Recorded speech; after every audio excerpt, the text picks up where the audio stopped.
اب ہم اس ملک میں ہیں اور سارے عالم میں بھی جو جہاں ہے، یہاں تک کہ جو عالم اسلام میں رہ رہے ہیں، یہاں تک کہ جو مقدس ترین شہروں کی حامل کنٹری سعودی عربیہ میں رہ رہے ہیں، سب ہی اس وقت میں مصائب اور مسائل کے شکار کر دیے گئے، سب کر دیے گئے، ہم لوگ بھی کر دیے گئے۔ ہم لوگوں نے امن کی زمانے کی قدر نہیں کی، اللہ پاک نے ہمیں فکروں میں ڈال دیا۔ حالات ملک میں ایک ایسے رخ پر جا رہے ہیں جس کے انجام کا کوئی پتہ نہیں۔ بس ہمیں سمجھو ہم ایک کشتی میں بیٹھے ہوئے ہیں اور یہ کشتی چل رہی ہے، کہاں جا رہی ہے ہمیں نہیں معلوم، جدھر دیکھو سمندر ہے، جدھر دیکھو دریا ہے، پانی پانی ہے، اور یہ چل رہی ہے، ہمیں نہیں معلوم کہ ہمیں کہاں لے جایا جا رہا ہے، ہمیں نہیں معلوم۔ اب ایسے میں پریشانی ہوگی، یقیناً پریشانی۔ جو بے خبر لوگ ہیں، جو بے سمجھ لوگ ہیں، اس دنیا میں اندھے بن کے جی رہے ہیں، ان لوگوں کو تو کچھ بھی پرواہ نہیں، ان کو کچھ پرواہ نہیں ہے کہ کیا ہو رہا ہے، وہ ٹچ سے مسوی نہیں۔ ہم میں کی اکثریت کا حال یہ ہے، ہم جو دیندار کہلائے جاتے ہیں، ہم میں کی اکثریت کا حال یہ ہے، ہمیں اس کی بھنک بھی نہیں لگی کہ ہم کسی نامعلوم مستقبل کی طرف لے جائے جا رہے ہیں، ہمیں بھنک بھی نہیں لگ رہی اس کی، کوئی پرواہ ہی نہیں ہے کسی قسم کی۔ جیسے کبھی ایسا ہوتا ہے کہ سی آئی ڈی والے پکڑ لیتے ہیں، آنکھ پہ پٹی باندھ دیتے ہیں اس کے، اور وہ کچھ بھی دیکھ نہیں سکتا، گاڑی میں بٹھا لیتے ہیں، گاڑی جاتی رہتی ہے، اسے خبر نہیں کہ وہ کہاں جا رہا ہے، اسے نہیں معلوم کہ وہ کہاں جا رہا ہے، بس ایک گاڑی میں سفر کر رہا، اتنا جانتا ہے گاڑی چل رہی ہے اور مجھے کچھ لوگ لے کے جا رہے ہیں، کہاں لے جا رہے ہیں کچھ اس کے سامنے نہیں، آنکھ پہ پٹی بندھی ہوئی ہے، سامنے کوئی منظر نہیں۔ ہماری آنکھوں پہ پٹی باندھ دی گئی ہے اور ہمیں ایک فیوچر کی طرف، ایک مستقبل کی طرف لے جایا جا رہا ہے، اور وہ مستقبل ہے کیا اس کی کوئی خبر نہیں۔ اللہ والوں کی نگاہیں کچھ احساس کر رہی، کچھ دیکھ رہی ہیں، کچھ سمجھ رہی ہیں، ہمیں تو وہ بھی نہیں سمجھ رہے۔ اپنا وقت پہ کھانا، حسب معمول اپنی زندگی گزر رہی، حسب حال بحال، نہ ترقی نہ زوال، بس جیسی چل رہی تھی ویسے ہی چل رہی۔ بھائی 5 سال پہلے ہمارا حال کچھ اور تھا، اب ہمارا حال کچھ اور ہے۔ پچھلی حکومتوں میں ہمارے مسائل کچھ اور تھے، اس حکومت میں ہمارے مسائل کچھ اور ہیں۔ پہلے لوگوں کے انداز حکمرانی دوسری تھی، موجودہ حکومت کی انداز حکمرانی بالکل الگ ہے۔ ان لوگوں کے کچھ اپنے اصول تھے، ان کے اپنے کچھ اصول ہیں۔ مثلا پہلی حکومت اقلیتوں کو خوش رکھتی تھی ووٹوں کے خاطر، یہ حکومت کہتی ہے کہ ہم ووٹ لینے کے لیے کسی کو خوش نہیں کریں گے، ہماری پالیسی کے لیے ساتھ ہم پالیسی بنائیں گے، ہمیں کسی کی ضرورت نہیں، ہم اقلیتوں کو خوش کرنا نہیں چاہتے، ہم ان کے ووٹ پر حکمرانی کرنا نہیں چاہتے، ہم صرف اپنی اکثریت کے ووٹ پر حکمرانی کرنا چاہتے ہیں۔ ان کی اپنی پالیسی ہے، ان کی اپنی پالیسی ہے۔ اس دنیا میں کسی کو کسی سے کوئی غرض نہیں ہوتی، سب اپنی پالیسیوں سے اپنے مقاصد کو نکالنا چاہتے ہیں۔ رعایا سے کسی حکمراں کو ہمدردی نہیں۔ کل جو حکومت کرتے تھے ان کو مسلمانوں سے کوئی ہمدردی نہیں تھی، وہ یہ چاہتے تھے کہ بھئی ان کو کچھ ہڈیاں ڈالتے رہو تو یہ پورے ووٹ ہمارے رہے گی، بس ہمدردی ان کو بھی نہیں تھی۔ ان کو مسلمانوں سے یعنی اکثریت سے کوئی ہمدردی نہیں ہے، وہ یہ صرف کہتے ہیں اکثریت کو خوش رکھو اور ان کے بلبوتے پر ہم غالب رہو۔ وہ ان کی پالیسی تھی، یہ ان کی پالیسی تھی، نہ ان کو اقلیتوں سے کوئی مطلب تھا، نہ ان کو اکثریت سے کوئی مطلب ہے، ان کو بھی کوئی مطلب نہیں ہے۔ یہ بھی وقت آنے پر ان کی اوقات انہیں بتانے والے ہیں، لیکن سمجھ نہیں پا رہی ہے اکثریت، مگر وہ ان کی اوقات بتا دیں گے جب ٹائم آئے گا۔ فی الحال ان کو یہ کہہ رہے ہیں یہ مسلمانوں سے اپنے کو کوئی لینا دینا نہیں ہے، یہ مسلمان جو چاہے کریں، جیسے چاہیں رہیں، ہمیں ان سے کوئی مطلب نہیں. یہ ایسا ایک تصور دے کر اکثریت کے بلبوتے پر حکمرانی کرنا چاہتے ہیں. حکمرانی کے علاوہ ان کو کسی سے کوئی ہمدردی نہیں، اور وہ کسی کا بھلا کیے ہیں نہ کسی کا بھلا کریں گے. جو یہودی کہلاتے ہیں، جو مشرک کہلاتے ہیں، دونوں اپنی طبیعت اور مزاج میں ایک ہی ہیں. دونوں کی جبلت اللہ نے ایک بنائی ہے، اس لیے دونوں کی سوچ میں اپنی منفعت کے علاوہ کسی کی منفعت نہیں ہے. یہود بھی اس دنیا میں صرف اپنی قوم کے لیے جی رہے ہیں، کسی اور سے ان کو کوئی مطلب نہیں. برہمن بھی اس ملک میں اپنی قوم کے لیے جی رہا ہے، دوسرے ہندوؤں سے بھی انہیں کوئی مطلب نہیں. صرف ایک سیاسی ہتھ کنڈے کے طور پر ہندو مسلم کا مسئلہ یہاں پر بنایا ہوا ہے، اور اس میں شدت پیدا کی جا رہی ہے، اور یہ سلسلہ میں وہ کامیاب بھی ہے، بہت حد تک کامیاب ہیں. اب پہلے کی طرح نہیں رہا معاملہ. اب صورتحال یہ ہے کہ بھائی ہندوستان کی اکثریت کو انہوں نے یہ تیقن دے دیا ہے کہ اقلیتوں سے اپنے کو کیا لینا دینا، ان کو چھوڑو، وہ جیے مرے، ان سے اپنے کوئی مطلب نہیں ہے، ہم سب مل کے ایک ہیں اور ہم سب ایک طاقت ہیں. ایسا تیقن نئی نسل کو دے دیا گیا ہے، اور نوجوانوں کے ذہن بھڑکا دیے گئے ہیں، اور زہر گھولنے میں کامیابی ان کو ملی ہے، بہت حد تک ملی ہے.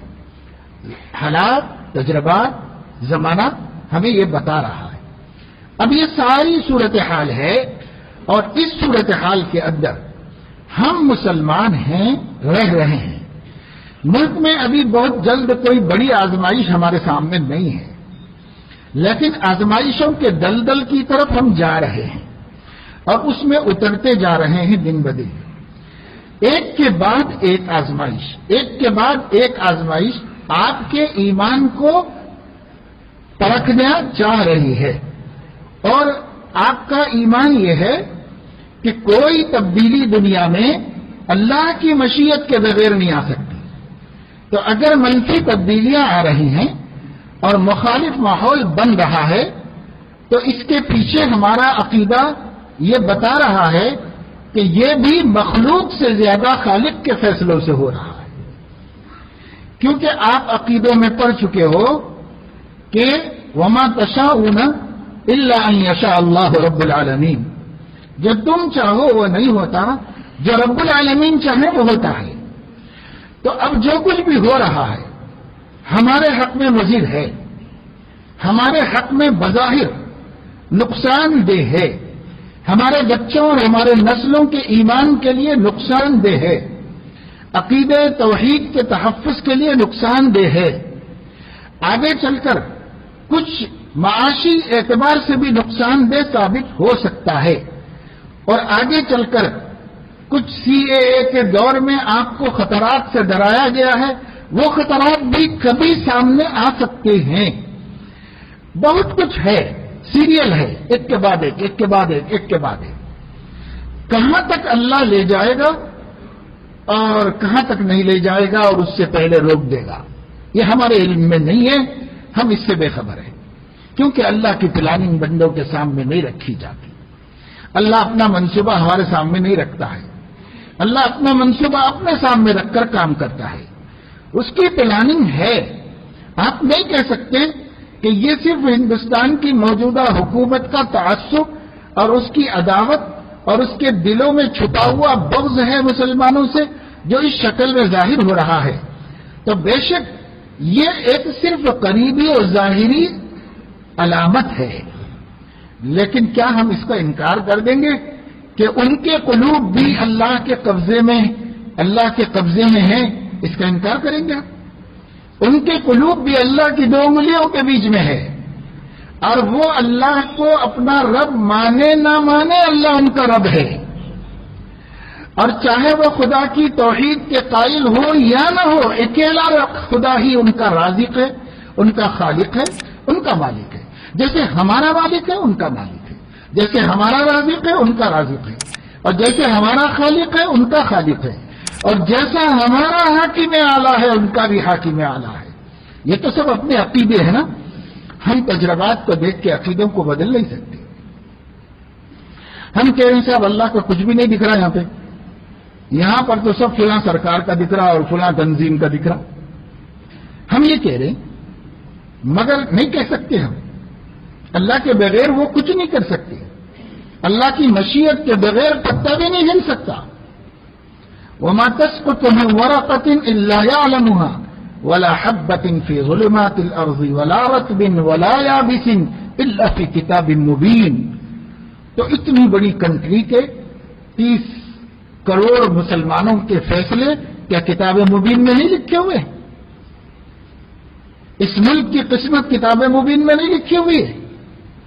جو کچھ ہو رہا تھا وہ بھی کتاب مبین میں تھا، جو کچھ ہو رہا ہے وہ بھی کتاب مبین میں ہے، اور جن کے ہونے نہ ہونے کے خطرات منڈلا رہے ہیں وہ بھی کتاب مبین میں ہے. وہ بغیر اللہ کے چاہے کچھ بھی ہونے والا کچھ بھی ہونے والا نہیں. تو اگر ہم تکلیف میں ہیں، اگر ہم تنگی میں ہیں، اگر ہم آزمائش میں ہیں، اگر ہمارے بچوں اور ہمارے نسلوں کو کل ایمان خطرے میں نظر آ رہا ہے، تعلیمی پالیسی کے حوالے سے، معاشی پالیسی کے حوالے سے اور حکومتی پالیسی کے حوالے سے. بجٹ آیا ہمارے سامنے. پہلے جو بجٹ میں اقلیتوں کا حصہ تھا ہر مرتبہ بڑھایا جاتا ہے، اس دفعہ انہوں نے گھٹا دیا. دوسرے بجٹ بڑھا دیے، اقلیتوں کا گھٹا دیا، کیونکہ ان کو اپنے ہر عمل میں دکھانا ہے کہ ہمیں اقلیتوں سے کوئی دلچسپی نہیں ہے. یہ ان کو دکھانا ہے. اقلیت حرف غلط کی طرح ہمارے منصوبے سے سائڈ میں ہے اور اس کی کوئی یہاں پر اہمیت نہیں ہے. انہیں دکھانا ہے، وہ دکھا رہے ہیں. اور مگر میں یہ کہتا ہوں ایسا کرنے کے پیچھے کیا خدا تعالی کی مشیت بھی کار فرما ہے یا نہیں ہے؟ اور اگر اللہ کی مشیت نہیں ہے تو وہ کر ہی نہیں سکتے. اللہ کی بھی مشیت ہے تبھی تو یہ سب کچھ ہو رہا ہے، جس کا مطلب یہ ہے کہ میرے اپنے عقیدے کے مطابق، میرے عقیدے توحید کے مطابق اللہ رب العزت ہی نے ہمیں ان حالات میں مبتلا فرمایا ہے. مخلوق کی طاقت نہیں. کون کتنی ڈینگیں مار لے، کتنے بڑی بڑی باتیں کر لے، ان کی کیا حیثیت ہے؟ نمرود کو مچھر کے پر سے، لنگڑے مچھر سے ہلاک کرایا جا سکتا ہے. فرعون کو دریا میں غرقاب کیا جا سکتا ہے. اور بڑے بڑے سرکشوں کو بآسانی کیفر کردار تک پہنچایا جا سکتا ہے. ایک غیر مرئی نہ دکھنے والے جرثومے کے ذریعے پوری دنیا کی انسانیت کو ہلا کے رکھ دیا جا سکتا ہے. حکومتوں کی چولیں ڈھیلی کر دی جا سکتی ہیں، فرعونوں کے دماغ دکھانے لگائے جا سکتے ہیں. تو وہ بڑی قدرت والا کیوں خاموش بیٹھا ہے؟ یہ سب کچھ کرنے دے رہا ہے. یہ سب کچھ کیوں کرنے دے رہا ہے حکمرانوں؟ وہ تو بڑی قدرت والا ہے. معلوم یہ ہوا کہ اس نے ڈھیل دی ہوئی ہے ان کو، اس نے مسلط کیا ہوا ہے ہمارے اوپر. ہم اب اس سے نکلنا چاہیں یا اس کے ضرر سے بچنا چاہیں تو ہمارے لیے اسی سے لو لگانا ہے جس کی قدرت کے باہر وہ بھی نہیں ہے ہماری طرح. ہم بھی اسی کی قدرت میں ہیں اور ہمارا دشمن بھی اسی کی قدرت میں شامل ہے، داخل ہے. اسی سے لو لگانا ہے. حضرت حکیم اختر صاحب رحمت اللہ علیہ فرمایا کرتے تھے کہ ایک بڑے رئیس امیر کبیر آدمی نے کسی کو گھر پہ دعوت دی کہ بھائی آپ آ کر مجھ سے ملاقات کیجیے، میں آپ کو بہت نوازنے والا ہوں. تو وہ آدمی گیا، جیسے ہی گیٹ کو کھٹکھٹایا خوفخوار قسم کے کتے وہاں پر تھے اور انہوں نے حملہ کرنا شروع کر دیا، بھونکنا شروع کر دیا اور موقع پانے کے منتظر ہیں کہ ذرا موقع ملے تو چیر پھاڑ ڈالے. اب یہ حیران ہو گیا، پریشان ہو گیا. تو اس سے اس کے مالک نے کہا کہ کیا ہوا بھائی، آتے کیوں نہیں؟ اس نے کہا کہ حضور یہ آپ کے کتے مسلط ہیں. اچھا یہ بات ہے، ٹھیک ہے. اس نے کھڑکی میں سے سر نکالا ہے، آواز دی ہٹ جاؤ تم لوگ. مالک کو جانتے ہیں کتے، اس کی آواز جانتے ہیں. اس نے ایک آواز دی، سب دم دبا کے ایک سائڈ میں بیٹھ گئے اور یہ سیدھے جا کے دربار میں پہنچ گیا. حضرت فرماتے تھے جب ہم اللہ کی نافرمانی کرتے ہیں تو اللہ اپنے کتوں کو ہم پر مسلط کر دیتا ہے. یہ خدا کے مسلط کیے ہوئے کتے ہیں، ہم اس کو ڈھکل نہیں سکتے، ہم ان سے مقابلہ کر نہیں سکتے. مالک کو پکارو، آقا کو آواز دو اور اس سے کہو کہ یہ آپ کے کتے ہمیں آنے نہیں دے رہے آپ کے قریب، تو وہ روک لے گا. اس کے ایک آڈر سے سائڈ میں ہو جائیں گے اور تم پہنچ جاؤ گے اس کے دربار میں. یہ مثال کتنی واضح مثال ہے. ہمیں روکنے والے ہمارے مالک کے کنٹرول میں ہیں. ہماری مٹی بلید کرنے والے ہمارے مالک کے غلام ہیں. ہمارے لیے حرف غلط بنا دینے کا منصوبہ بنانے والے ہمارے مالک کی کنٹرول میں ہیں، ان کے ید قدرت میں ہیں، ان کی قدرت سے باہر نہیں ہیں یہ لوگ. اس لیے پکارنا اس کو ہے. اور اگر ایسی بات ہے تو مومنین کو کتنے ہی حالات مخالف ہو جائیں مایوس نہیں ہونا چاہیے. اس کا یہ مطلب نہیں ہے کہ بے فکر نہیں ہونا چاہیے، بے فکر ہو جانا چاہیے، یہ مطلب نہیں. ابھی اب دیکھو ہم لوگ بے فکر ہیں. جتنی باتیں علماء آپ کو ان حالات کے حوالے سے بیان کر رہے ہیں یہ سب مایوس کرنے کے لیے ایک بھی بات نہیں، ایک بھی واز مایوس کرنے کے لیے نہیں ہو رہا ہے. بعض لوگ مایوسیاں بھی پھیلا رہے ہیں، وہ نادان ہیں، ناسمجھ ہیں، انہیں نہ اپنا عقیدہ معلوم ہے نہ اپنا دین معلوم ہے. بہت سے علماء بھی پھیلا رہے ہیں عجیب عجیب قسم کے بیانات، عجیب عجیب قسم کے سوشل میڈیا کے اوپر، جس سے رہی صحیح ہمت بھی ٹوٹ جائے مسلمانوں کی. یہ نادان لوگ ہیں، عالم ہوں گے، سند ہوگی، لیکن علم جانتے نہیں ہیں، اللہ کی معرفت نہیں، عقیدے کی حقیقت کا پتہ نہیں ہے، ہمارا عقیدہ ہے کیا اس کا پتہ نہیں ہے. بس عوام میں ایک عامی ہے، باوجود علماء ہونے کے کل عوام ہیں، اور کل عوام ہو کر ایسی باتیں کر کے لوگوں کو ہراسمنٹ کر رہے ہیں. یاد رکھیے مسلمانوں کو خوف زدہ کرنا یہ منافقوں کا کام ہے، مومنین کا کام. مومنین کا کام مسلمانوں کی ہمت بڑھانا ہے، مسلمانوں کو جوڑنا ہے، مسلمانوں کے حوصلے مضبوط کرنا ہے، اللہ کی ذات عالی کی قدرتوں اور قوتوں کا یقین دلانا ہے. یہ مسلمان کا کام ہے. کبھی مسلمان کی ہمت نہیں توڑتا، منافق مسلمان کی ہمت توڑتا ہے اور انہیں ڈرایا جاتا ہے اور کہا جاتا ہے کہ ان الناس قد جمعوا لكم فاخشوهم. تو اللہ فرما رہے ہیں مومن بھی کوئی ایسے بے وقوف نہیں ہے کہ فاخشوهم کہے تو وہ ڈر جائیں، بلکہ زادهم ایمانا وقالوا حسبنا اللہ ونعم الوکیل. وہ کہنے لگے ہم بے خبر نہیں ہیں، آپ کیا ہمیں خبریں دے دے کر ڈرا رہے ہو، آپ کیا نیوز لائے ہو، سب نیوز ہمارے سامنے ہے، سب پتہ ہے دشمن کتنی تیاری کے ساتھ ہے اور کتنا تیار ہو کر حملہ آور ہونے والا ہے. ہمیں معلوم ہے بابا، آپ کے ڈرانے خبریں لانے کی کوئی ضرورت نہیں ہے، آپ کی اس خبر نے ہمارے ایمان میں اضافہ کر دیا ہے اور ہمیں یقین ہے کہ ہمارا رب ہمارے لیے کافی ہے.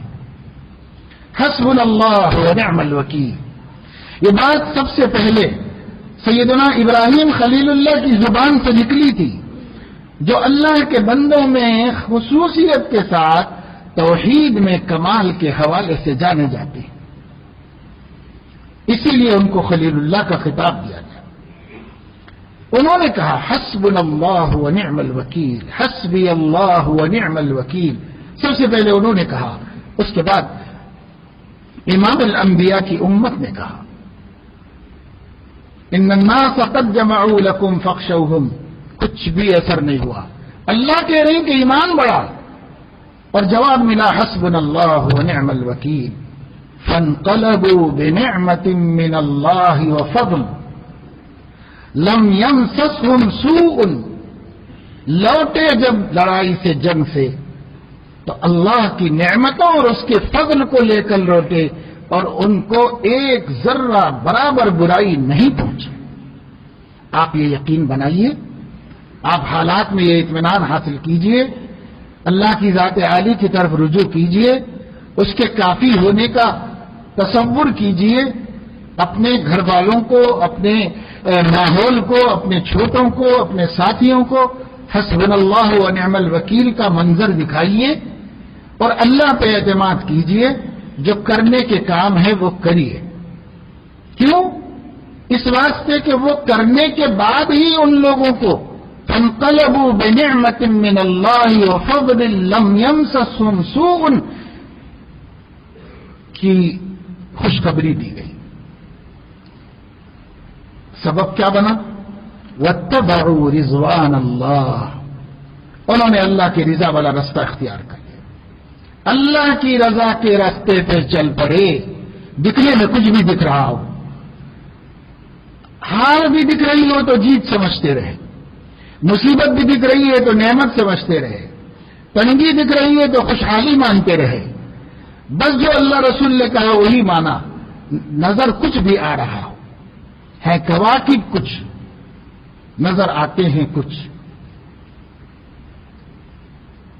یہ ستارے ہیں کچھ، دکھائی کچھ دیتے ہیں، اتنے ہم کو چراغ نظر آ رہے ہیں یہاں سے، ہیں کیا مگر وہ اس دنیا سے بڑے بڑے سیارے ہیں، لیکن ہمیں دکھائی کیا دے رہے ہیں کواکب کچھ نظر آتے ہیں کچھ۔ یہی حال ہے کائنات میں، خدا تعالی کی پلاننگ اور منصوبہ بندی دکھائی کسی اور شکل میں دیتی ہے، ہوتی کسی اور حقیقت کے اندر۔ اس کو ہمیں سمجھنا چاہیے۔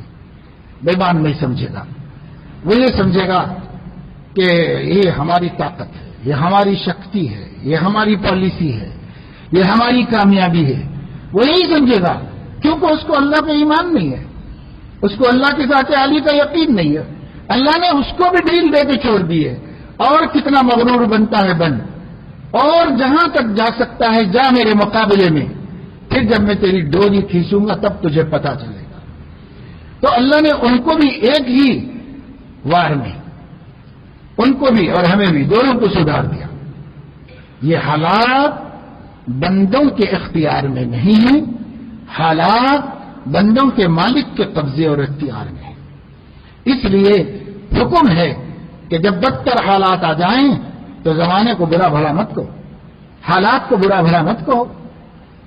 اللہ نے فرمایا اور وَأَنَا الدَّهْرُ، دہر تو میں ہوں، تم کیسے مجھے برا بول سکتے ہو؟ میں دہر ہوں، زمانہ میں ہوں، مجھے کیسے برا بول سکتے ہو؟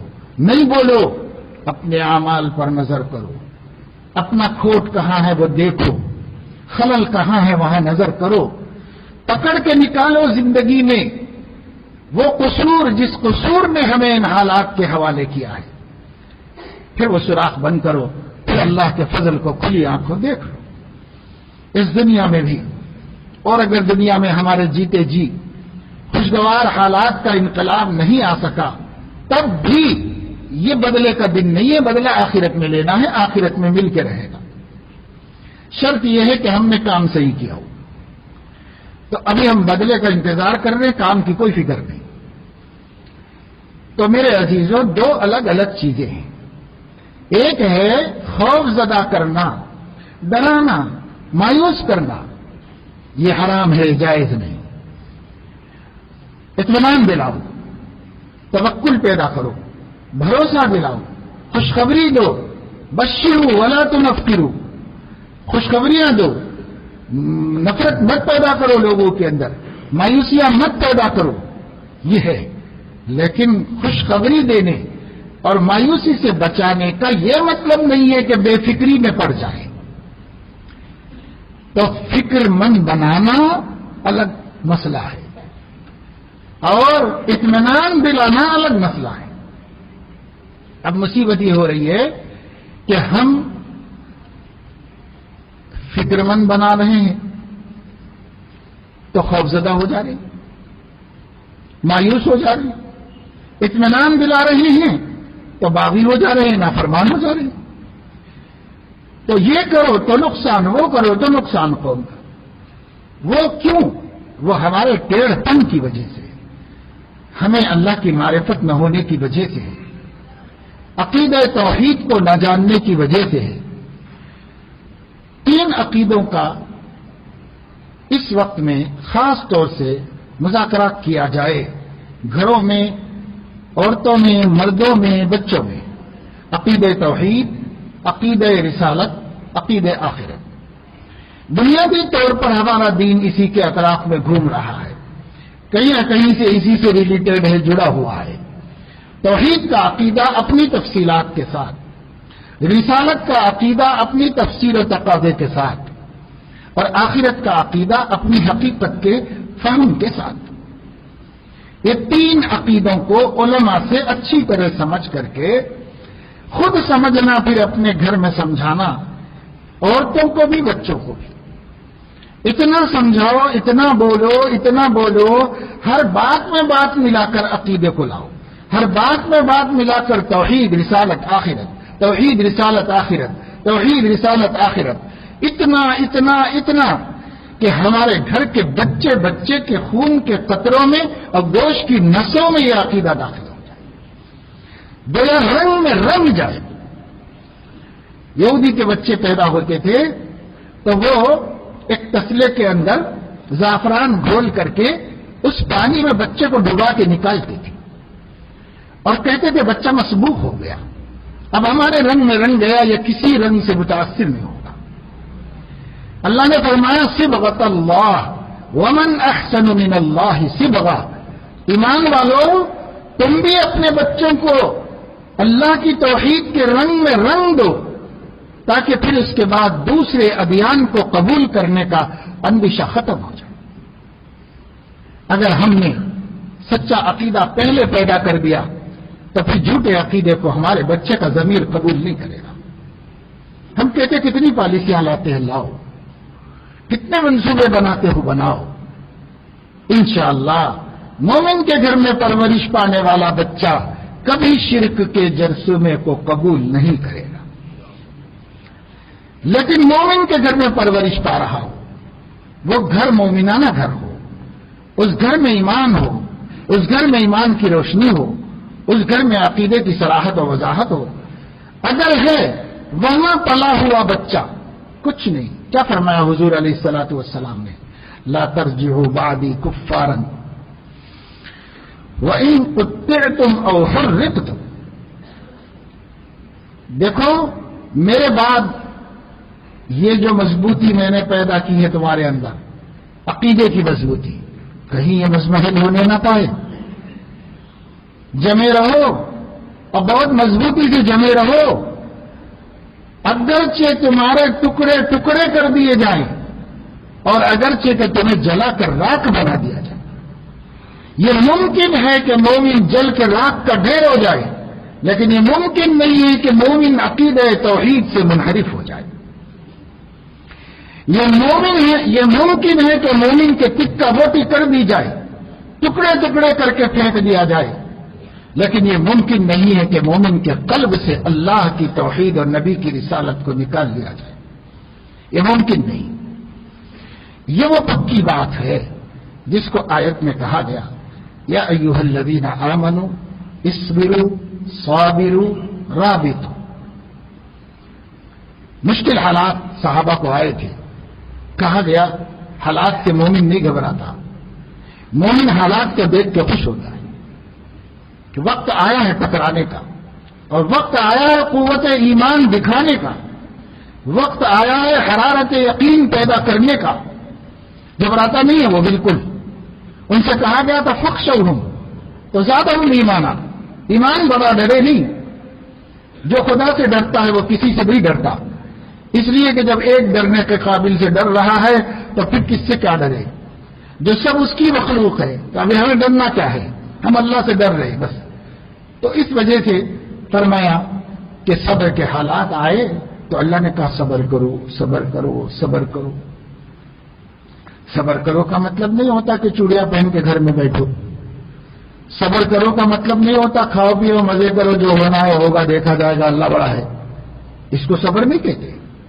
صبر کرو، اصبروا وصابروا، خود جمو دوسروں کو جماؤ، خود جمو دوسروں کو جماؤ، جن کی ہمتیں ٹوٹ رہی ہیں ان کی ہمتیں بڑھاؤ، جو لڑک رہے ہیں انہیں کھڑا کرو، جن کے پیر لڑکھڑا رہے ہیں ان کو قدم سیدھے کرو اور ان کی ہمتیں بڑھاؤ اور انہیں بھی لے کے چلو جو چل نہیں پا رہے۔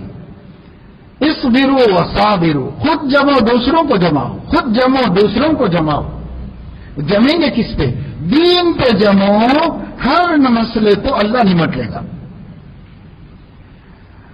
حالات کی شکلیں کتنی گمبھیر اور ناموافق کیوں نہ ہو، رہنے دو، ڈرو نہیں، تم دین پہ جمے رہو، وہ شکل تمہارے پاس آتے آتے آتے آتے بدل جائے گی اور موافق شکل بن جائے گی۔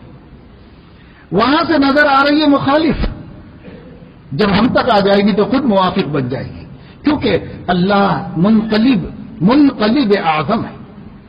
انقلاب برپا کرنا اللہ کا کام ہے، تقلیب ماہیت اللہ کی قدرت ہے۔ جو عصا کو اژدہا بناتا ہے اور جو اژدہے کو عصا بنا دیتا ہے، وہ ہمارے لیے کھڑے کیے گئے ناموافق حالات کو دکھاتا رہے گا، دکھاتا رہے گا، دکھاتا رہے گا۔ جب اس کی زد ہمارے اوپر پڑنے کی باری آئے گی تب اس کو ہمارے موافق بنا دے گا۔ تاریخ میں دیکھ لو کس طرح اللہ نے موافق بنائے حالات۔ صحابہ دیکھ رہے تھے ناموافق ہیں، لیکن انجام کار موافق ہو گئے ان کے حق میں، صحابہ کرام کے لیے اللہ نے بنایا۔ بعد میں بھی ہر دور کے مسلمانوں کے لیے اللہ نے بنایا، ہمارے لیے بنا دے گا۔ آج بھی دنیا میں اس کی مثالیں موجود ہیں، اس وقت اس گئے گزرے زمانے میں بھی اس کی مثالیں موجود ہیں کہ جنہوں نے اللہ پہ توکل کیا اور جنہوں نے واتبعوا رضوان اللہ میں اپنی بساط بھر کوشش کی اور کوئی کوتاہی نہیں کی، جتنا ممکن ہے کر کے دکھایا، تو آج بھی اللہ ان کے سامنے وقت کی سپر پاور کے گھٹنے ٹکا کے ہاتھ جوڑنے پہ مجبور کرنا۔ آج بھی جو واتبعوا رضوان اللہ کے مستحق ہے، ہم بھی بنے، ہم حالات سے گھبرائیں گے، یہ تو کوئی مسئلے کا حل نہیں ہے۔ کیا ہم گھبرائیں گے تو مصیبت نہیں آئے گی؟ ایک آدمی ڈر رہا ہے موت آنے والی، موت آنے والی، موت تو نہیں آئے گی؟ کیا آئے گی بھائی، تیاری کر لو، یہ سمجھداری ہے۔ بچ نہیں سکتے، کاہے کو بچنے کی کوشش کر رہے ہو؟ ڈر کے کیا فائدہ ہے؟ ڈرو گے تب بھی موت آئے گی، بیماری سے ڈرو گے تب بھی آئے گی۔ کتنے لوگ ہیں بیماری سے ڈر کر صحت کی کوشش کرتے ہیں، کرنا چاہیے، لیکن اتنا مبالغہ کرتے ہیں جیسے وہ صحت کو ہرا دیں گے، بیماری کو ہرا دیں گے، ایسا وہ احتیاط برتتے ہیں، اتنی زیادہ غلو کے حد تک کہ صاحب میں ہی ہرا دوں گا بیماری کو، اور وہ یہی صاحب کینسر میں مبتلا ہو گئے ہیں، تو کہاں ہرا سکے؟ ڈرنے کا فائدہ نہیں، مناسب تدبیر کرو، ڈرنے کا کوئی فائدہ نہیں۔ مناسب تدبیر توکل، مناسب تدبیر توکل، اللہ کے ہونے کا یقین، اللہ کی قدرتوں کا استحضار، اللہ کی طاقتوں کے واقعات کو سوچنا اور کرنا۔ اصبروا وصابروا۔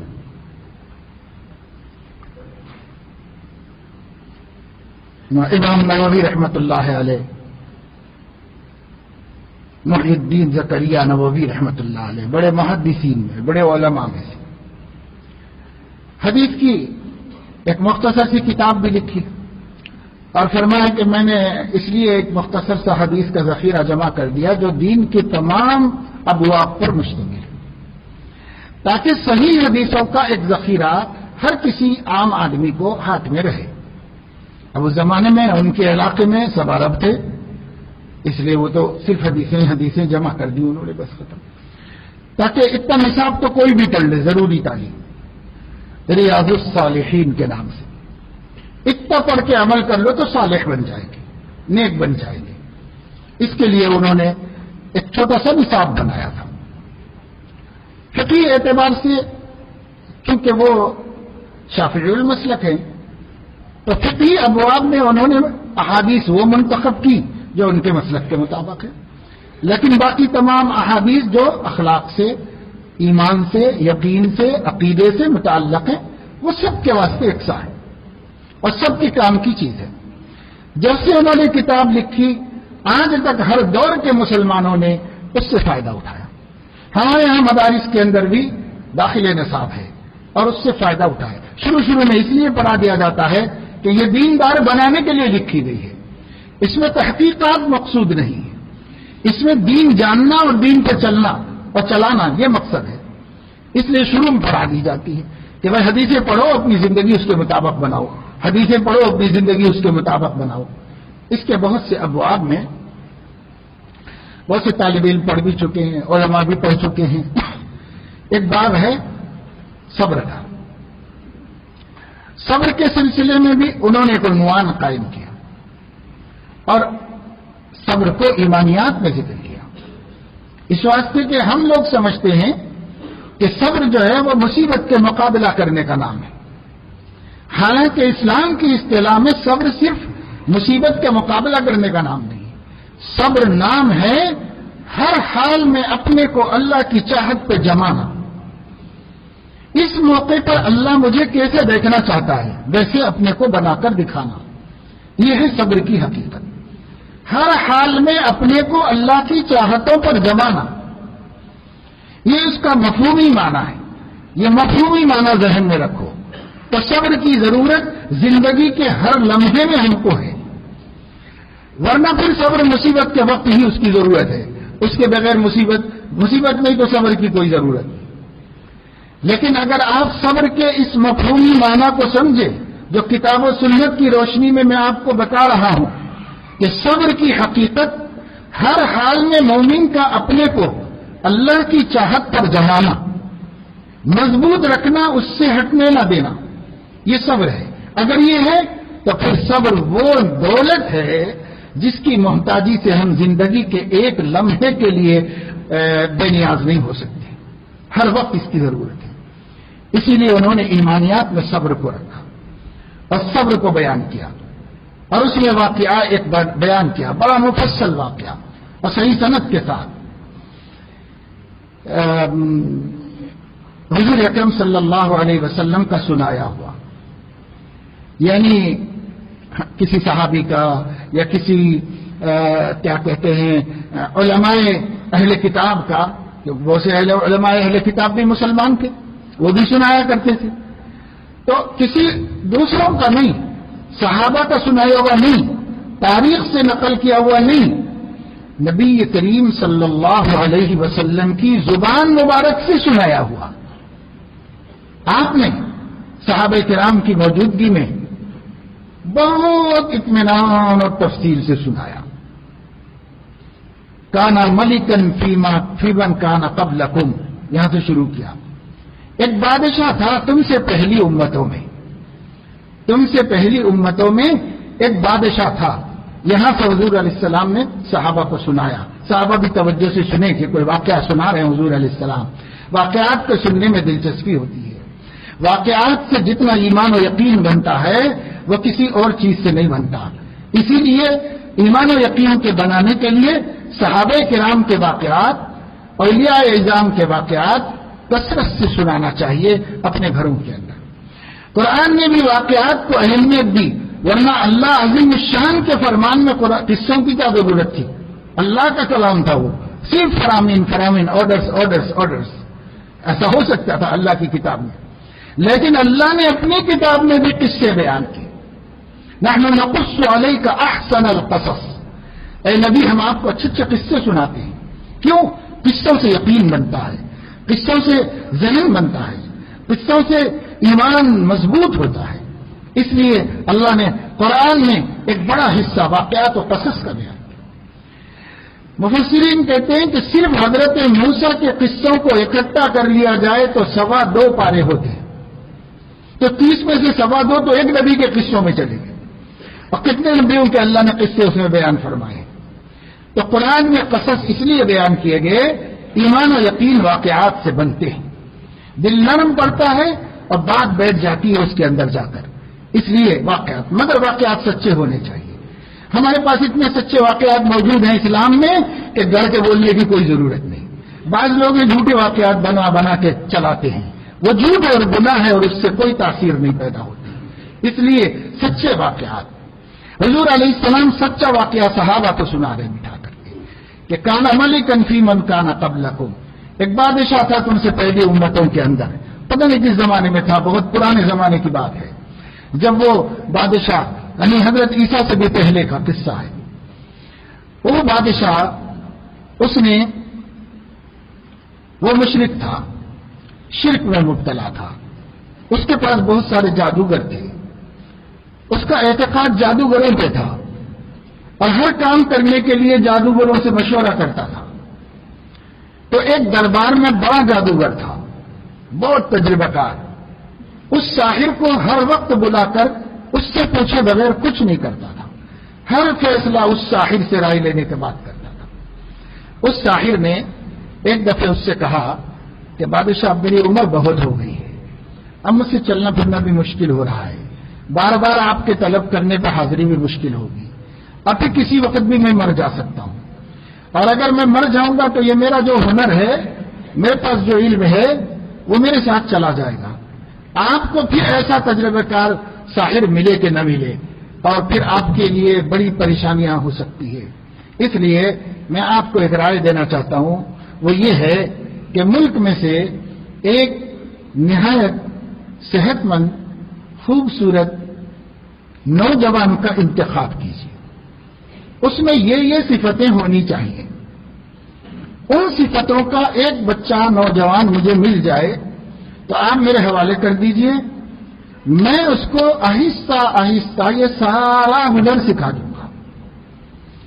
پھر میں کبھی بھی مر جاؤں تو وہ جوان رہے گا اور ایک طویل عرصے تک آپ کے لیے مددگار ثابت ہوگا.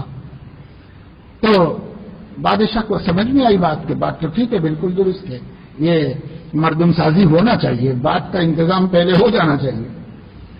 تو اس نے بلوایا، بھائی ایسی ایسی صفتوں کا نوجوان دیکھو پورے ملک میں جہاں مل جائے. لوگوں نے تلاش کیا، ایک مل گیا ویسے ہی جیسا چاہ رہا تھا وہ. اس نوجوان کو لایا. بادشاہ نے حکم دیا، میرا حکم ہے کہ روزانہ صبح اٹھ کر تیار ہو کر وہ فلاں ساحر فلاں جگہ رہتا ہے اس کے گھر جاؤ، اور شام تک وہ جس کام میں لگائے رکھے لگے رہو، اور پھر جب وہ شام میں چھٹی دے تو گھر واپس آ جائے. جیسے مدرسہ جاتے ہیں، اسکول جاتے ہیں، ایسے اس کو لگا دیا. اس نے کہا حکم حاکم کرنا ہی پڑے گا، بادشاہ کے آرڈر کو کیسے توڑیں گے. اچھی بات ہے، قبول کر لیا. وہ روز اٹھ جاتا تھا اور روز ایک ایک ایک ایک ایک ایک اس کا کرتب سکھاتا تھا. بیٹھ کے شام تک سیکھنا، شام کو واپس گھر آ جانا.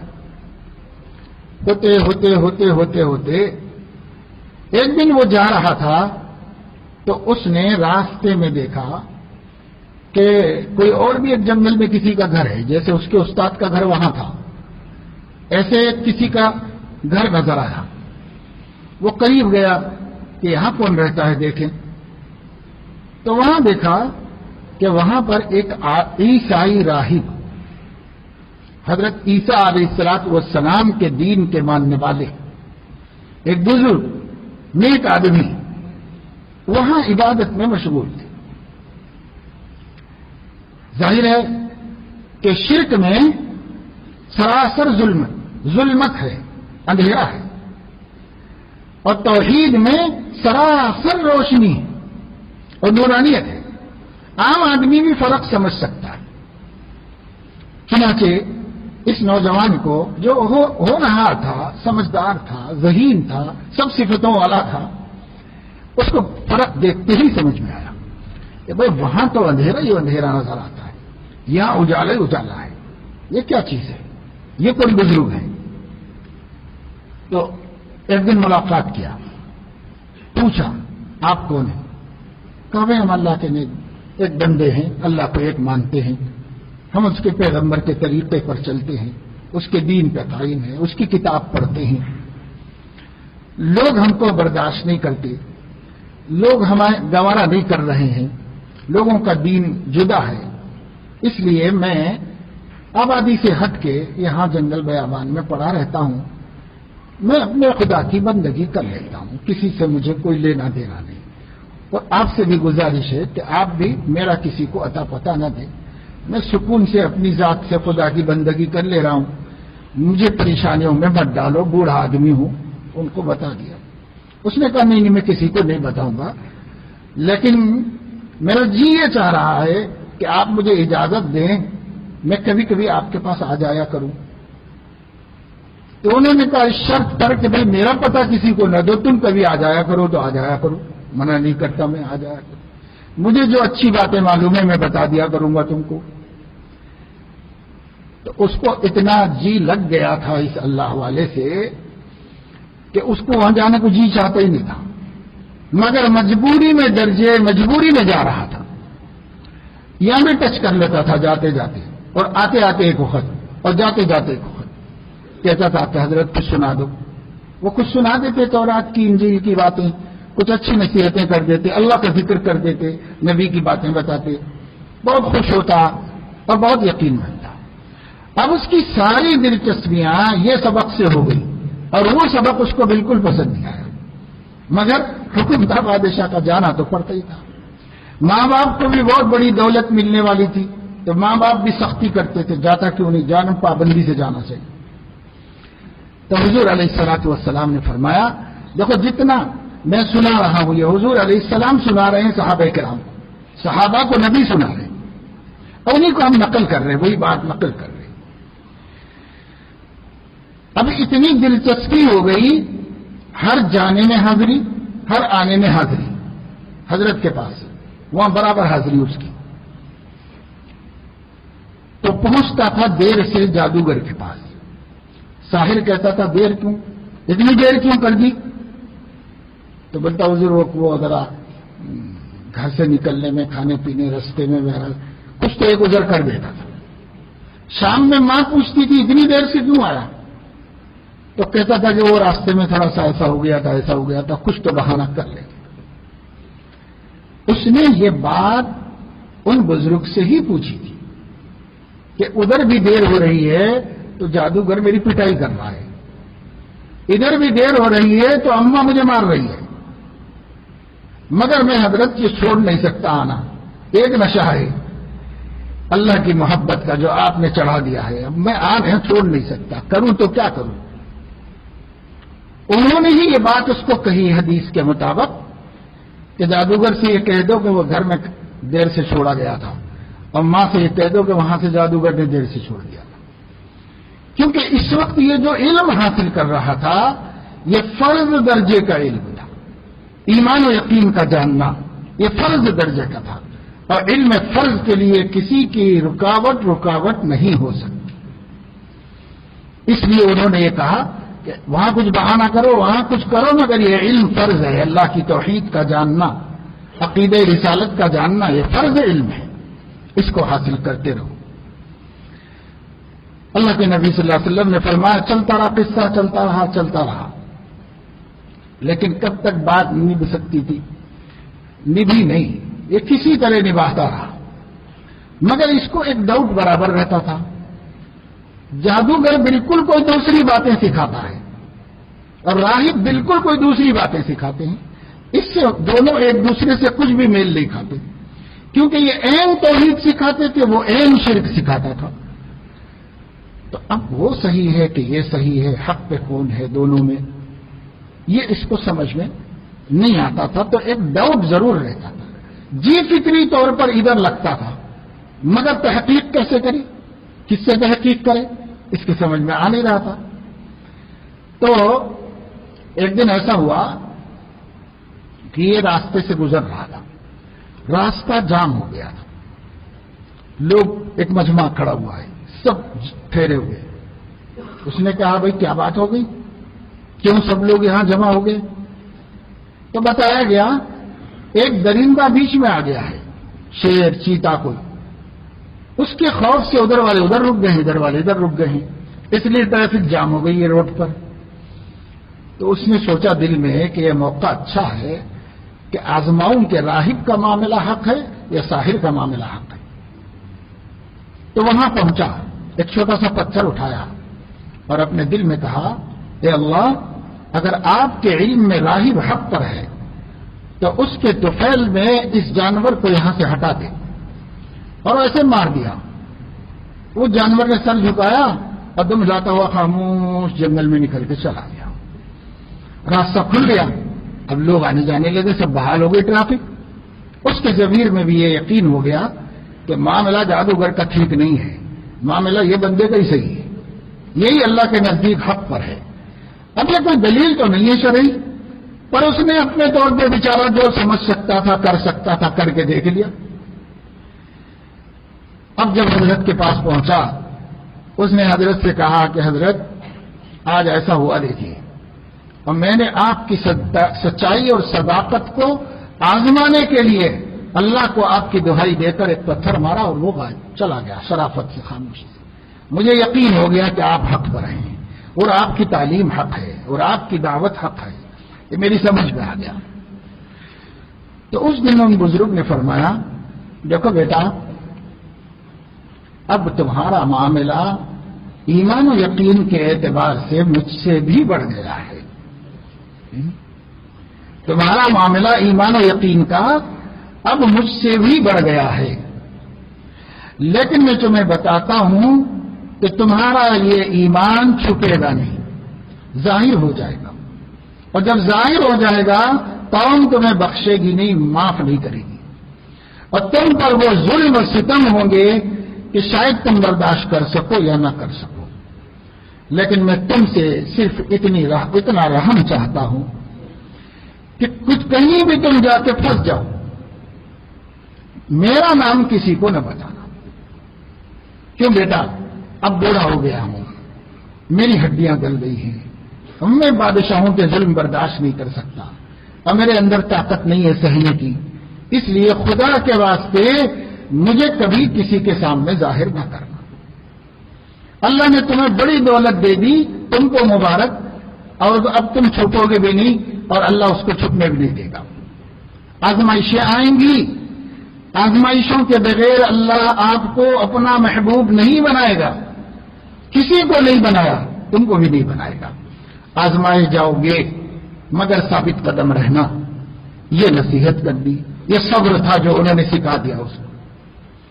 یہ صبر کی دولت لے کر وہ نکلے، اور آج کے بعد سے اس نوجوان کی عند اللہ مقبولیت کا یہ عالم ہو گیا تھا کہ یہ جس بیمار کے اوپر ہاتھ رکھتے تھے وہ شفا پا جاتا۔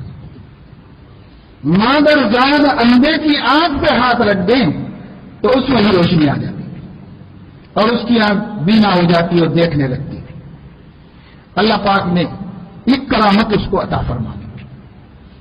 اس کرامت کو تو بہت جلدی چرچا ہوتا ہے، لوگ مصیبت زدہ ایسی خبریں سن کے جلدی جلدی بھاگ کے آتے ہیں، 1 سے 2 4 10 20 پورے شہر میں چرچا ہو گیا، ہر کوئی اپنے بیمار کو لے کے آ جاتا تھا، ہر کوئی اندھے کو لے کے آ جاتا، اور وہ اس کو اللہ پاک شفا دے دیتے تھے۔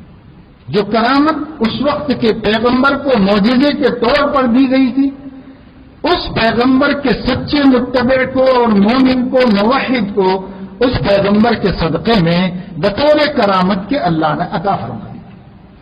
یہ بطور کرامت کے حضرت عیسیٰ کا معجزہ اس بندے کے پاس تھا۔ تو ایک دن ایسا ہوا کہ بادشاہ کا ایک وزیر اعظم تھا، وہ بھی مشرک تھا، وہ اندھا ہو گیا تھا کسی وجہ سے بڑی عمر میں، بہت علاج کرا کے تھک چکا تھا، کسی طبیب نے کسی نے اس کا علاج نہیں کیا، وہ اندھے کا اندھا ہی رہ گیا تھا۔ اس کو خادم لے کے آتے تھے دربار میں اور پھر لے کے جاتے تھے۔ اس کے گھر میں بھی یہ خبر پہنچی کہ ایک صاحب ہیں، وہاں تو علاج نہ معالجہ، بس جاؤ ہاتھ پھیر دیں گے آنکھ آ جائے۔ اس نے کہا کہ میں کیوں چھوڑوں بھائی، میں بھی اپنی آنکھوں کا طلبگار ہوں۔ بہت سارے ہدایا منگایا اور تحفے وغیرہ سب جمع کرا کے قیمتی قیمتی چیزیں لے کر وہاں پر پہنچا، اور پہنچ کر اس سے کہا کہ مجھے بھی آنکھیں دے دیجیے اور یہ سب تحفے آپ کے لیے لایا۔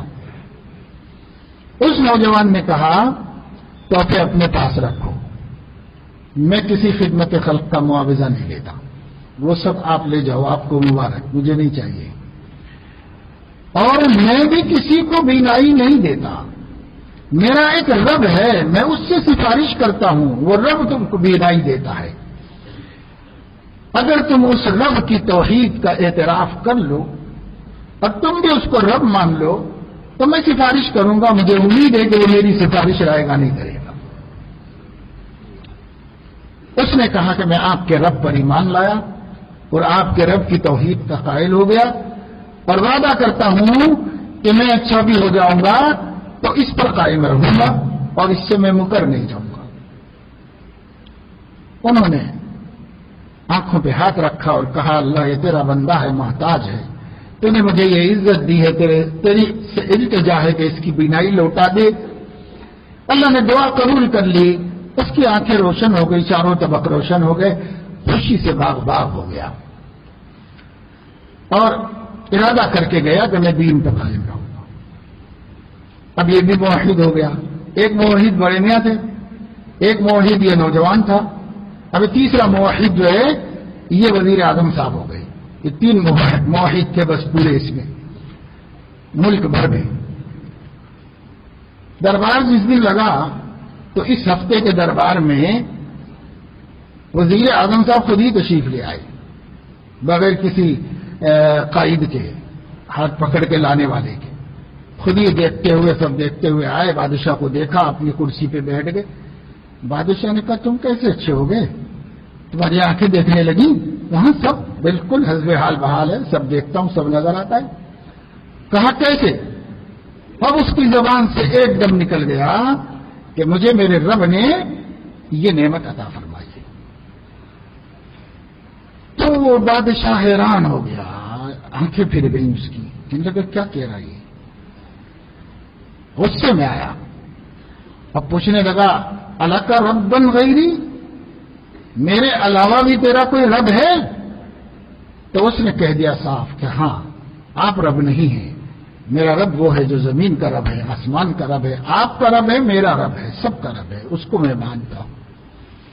کہا او ہو یہ تو سابئی ہو گیا، بے دین ہو گیا، دین کو چھوڑ دیا، اس نے دین سے پھر گیا۔ بادشاہ کا غصہ بے قابو ہو گیا۔ اس نے کہا کہ کون سکھا رہا ہے تجھے یہ سب کچھ؟ اس نے کہا کہ بس اللہ نے مجھے بتا دیا ہے۔ بادشاہ نے کہا کہ اس کو بیچ دربار میں کھڑا کرو اور اس کے سر پہ آرا رکھ کر اس کو 2 ٹکڑے کرو، بتائے گا کہ نہیں بتائے گا؟ وہ ہمت ہار گیا اور اس نے کہا کہ فلاں نوجوان ہے جس کو آپ نے سحر سیکھنے کے لیے بھیجا ہے، یہ اسی کا رب ہے اور اسی کے رب پہ میں ایمان لایا ہوں۔ ان کو بلایا گیا اور ان سے کہا گیا کون سکھا رہا ہے تجھے سب یہ باتیں؟ کون تجھے بے دین بنا رہا ہے؟ اب اسے وصیت یاد آ گئی کہ بڑے میاں نے کہا تھا میرا نام مت بولو بھائی، میں برداشت نہیں کر سکتا۔ مگر اتنا ظلم ہوا کہ بیچارہ نوجوان سہار نہیں سکا۔ اس نے بتا دیا کہ فلاں صومعے میں ایک بزرگ رہتے ہیں، انہوں نے مجھے یہ پتا دیا ہے، مجھے میرے رب کا پتہ انہوں نے دیا ہے۔ بڑے میاں لائے گئے اللہ والے بزرگ، اس وقت تو وہی حق دین تھا، اسی حق دین پر قائم تھے، اللہ والے تھے۔ ان کو لا کر کہا گیا اپنے دین سے پھر جاؤ اور میرے دین کو اختیار کرو اور مجھے رب مانو اور میری بندگی کرو۔ ان کا یہ مجھ سے نہیں ہو سکتا۔ کہا اپنے بڑھاپے میں رحم کرو، کہا بس یہ نہیں ہو سکتا، سب کر سکتا ہوں، یہ نہیں ہو سکتا۔ حکم ملا سر پہ آرا رکھ کر زندہ انسان کو چیر دیا جائے۔ اس راہب کے سر پہ آرا رکھ کر بیچ میں سے زندہ انسان کو کاٹا گیا۔ حضور علیہ السلام نے فرمایا داہنا شق داہنی جانب گرا، بایاں شق بائیں جانب گرا، پورا نیچے تک کاٹ دیا گیا۔ آدھا انسان ادھر گرا، آدھا انسان ادھر گرا۔ انہوں نے وہ گوارا کر لیا پر توحید سے پھرنا گوارا نہیں کیا۔ اس کو کہتے ہیں صبر، صبر اس کو کہتے ہیں۔ اسی کی تعلیم دینے کو حضور نے صحابہ کو یہ واقعہ سنایا۔ مومن جان دے سکتا ہے، ایمان نہیں دے سکتا۔ مومن کے 2 ٹکڑے ہو سکتے ہیں پر وہ توحید کو چھوڑ نہیں سکتا اور عشق رسول سے سینے کو خالی نہیں کر سکتا۔ کوئی قیمت نہیں ہے اس کے ایمان کی، اس کے ایمان کو کوئی خرید نہیں سکتا، کوئی اس کو ڈرا نہیں سکتا، کوئی اس کو خرید نہیں سکتا۔ اس نے وزیر سے کہا دیکھ رہے ہو انجام، یہی تیرا بھی انجام ہوگا، پھر جائے گا نہیں پھر جائے گا، واپس اپنے دین پہ آئے گا کہ نہیں آئے گا؟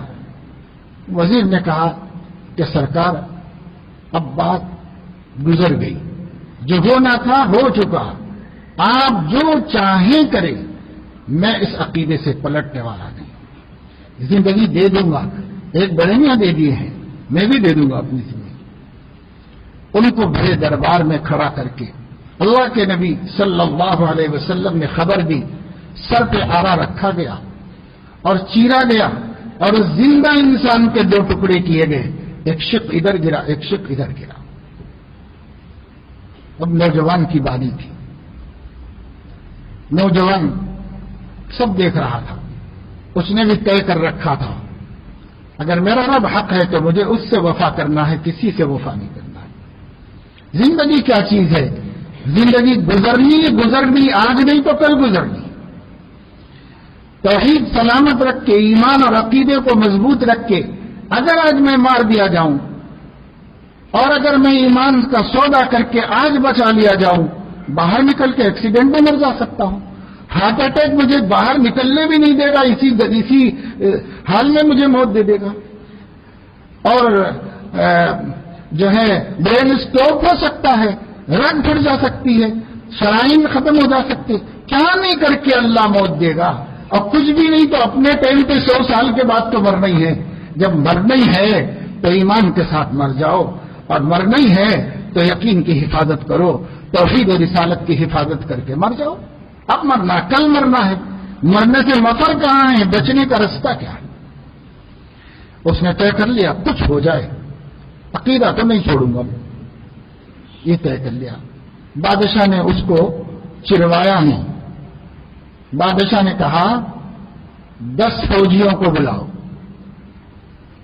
اور 10 فوجیوں کے حوالے کیا اور کہا کہ اس کو لے جاؤ ایک دریا میں، کشتی میں بٹھاؤ، اس بیچ دریا میں لے جا کر کے اس کو پانی میں ڈھکیل دو۔ پہلے زمانے میں بادشاہ پانی کا بڑا تالاب بنا کر اس میں مگرمچھ کو پالتے تھے، جس کو موت کی سزا دینی ہوتی تھی وہ وہاں لے جا کے اس کو پھینکوا دیتے تھے، تو مگرمچھ اس کو تازہ غذا سمجھ کے ٹکڑے بوٹی کر کے کھا جاتے تھے، سب ختم ہو گیا۔ حکم ملا 10 فوجیوں کو کہ اس کو لے جاؤ اور دریا میں بیچ میں لے جا کر کے اس کو دھکا دے کے آ جاؤ تم لوگ واپس، اس کا تماشا وہ خود دیکھ لے گا۔ اللہ کے نبی صلی اللہ علیہ وسلم نے فرمایا اور سچ فرمایا، 10 فوجی لے کر گئے، ایک کشتی میں بٹھایا اور اس کو جب بیچ میں لے گئے تو اس کو دھکا دینا چاہا، جب اس وقت اس بندے نے ہاتھ اٹھائے، اللہ سے دعا کی، اے اللہ تو اپنے دشمنوں سے جس طرح نمٹنا چاہتا ہے نمٹ لے۔ اللہ کے حوالے کر دیا انہوں نے، فوراً کشتی میں بھونچال آیا، ایسی تیزی کے ساتھ ہلی کہ ایک گرا، دوسرا گرا، تیسرا گرا، 10 اندر گر گئے، پھر وہ تھم گئی ہے، اکیلا بچ گیا اس کو۔ اس کشتی کو ہانکا کے ساحل پہ لایا اور بادشاہ کو پتا چلا کہ صاحب وہ 10 فوجی وہی موت کے منہ میں چلے گئے ہیں اور یہ جو کٹو آ گیا ہے، کچھ عبرت حاصل کر سکتا تھا، مگر اگر اللہ مہر لگا دیں، ختم اللہ علی قلوبہم وعلی سمعہم وعلی ابصارہم غشاوہ، دلوں اور کانوں پر مہر، آنکھوں پر پردہ۔ اب کیا کریں؟ 10 فوجیوں کو بلایا اور کہا کہ تم لوگ اس کو پہاڑ کی چوٹی پر لے جاؤ اور وہاں لے جا کر کے اس کو وہاں سے نیچے اور دونوں ڈھکیل۔ فوجی لے کے وہاں پہنچے، جب اوپر چلے گئے چوٹی پر، اس نے کہا اللہ اپنی مخلوق کو جیسے چاہے نمٹ لے۔ اللہ تعالیٰ نے پہاڑ کو حکم دیا، پہاڑ میں راشا پیدا ہوا، اس زلزلے میں سب نیچے گرے اور سب ہلاک ہو گئے، یہ اکیلا بچا، پھر سیدھے واپس بستی میں آ گیا۔